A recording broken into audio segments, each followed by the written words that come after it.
ओम नमो भगवते वासुदेवाय नमः। दोस्तों, आइए जानते हैं आखिर क्यों शरद पूर्णिमा को कहते हैं कोजागिरी पूर्णिमा। शरद पूर्णिमा का विशेष महत्व हिंदू धर्म में बताया गया है। मान्यताओं के अनुसार शरद पूर्णिमा पर माता लक्ष्मी अपने वाहन उल्लू पर बैठकर पृथ्वी पर भ्रमण करने आती है।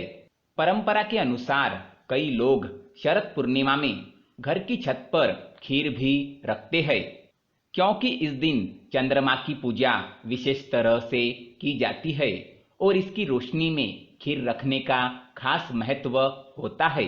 आपको बता दें, शरद पूर्णिमा को कई सारे नामों से भी जाना जाता है।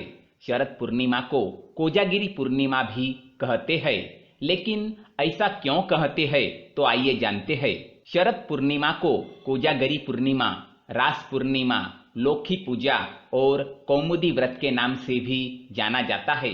और अभी बात करें कोजागिरी शब्द की, तो कोजागरी शब्द का अर्थ होता है जो जाग रहा है। जी हाँ, जो जाग रहा है, ऐसा अर्थ होता है कोजागरी शब्द का। और इसके पीछे एक लोक कथा भी है। एक हिंदू धर्म के राजा पर आर्थिक संकट आ जाता है, जिसकी वजह से राजा की संपत्ति में कमी होने लगी थी। राजा की चिंता और परेशानी को देखकर रानी एक उपवास रखती है, जिसके बाद वह पूरी रात जागकर माता लक्ष्मी की पूजा करती है। फिर रानी की पूजा और उसके व्रत से माता लक्ष्मी बहुत प्रसन्न हो जाती है और उसके पति यानी राजा को आशीर्वाद देती है कि उनके राज्य में कभी भी धन या समृद्धि की कमी नहीं होगी।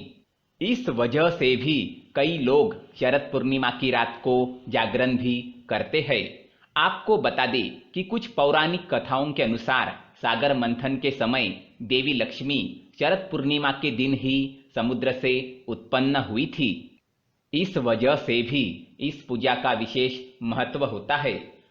आपको बता दें कि कोजागिरी पूर्णिमा के लिए कई ऋषियों का यह भी मानना है कि इस रात की चांदनी में अद्भुत उपचार करने वाली शक्तियां होती है और यह मन और आत्मा के लिए फायदेमंद होती है। आपको बता दें कि शरद पूर्णिमा पर लोग स्नान करके नए वस्त्र धारण करके भगवान इंद्र के साथ देवी लक्ष्मी की पूजा करते हैं। आपको बता दें कि पूरे दिन जो शरद पूर्णिमा पर उपवास रखा जाता है, इसे कोजागिरी व्रत भी कहा जाता है। कुछ लोग पूजा के लिए कई सारे दीपक भी जलाते हैं।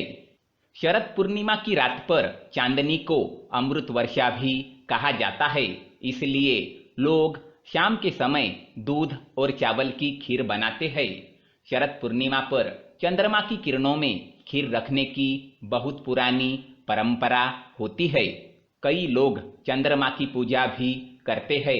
माना जाता है कि चंद्र देवता की पूजा से घर में धन और अन्न की कमी नहीं होती है।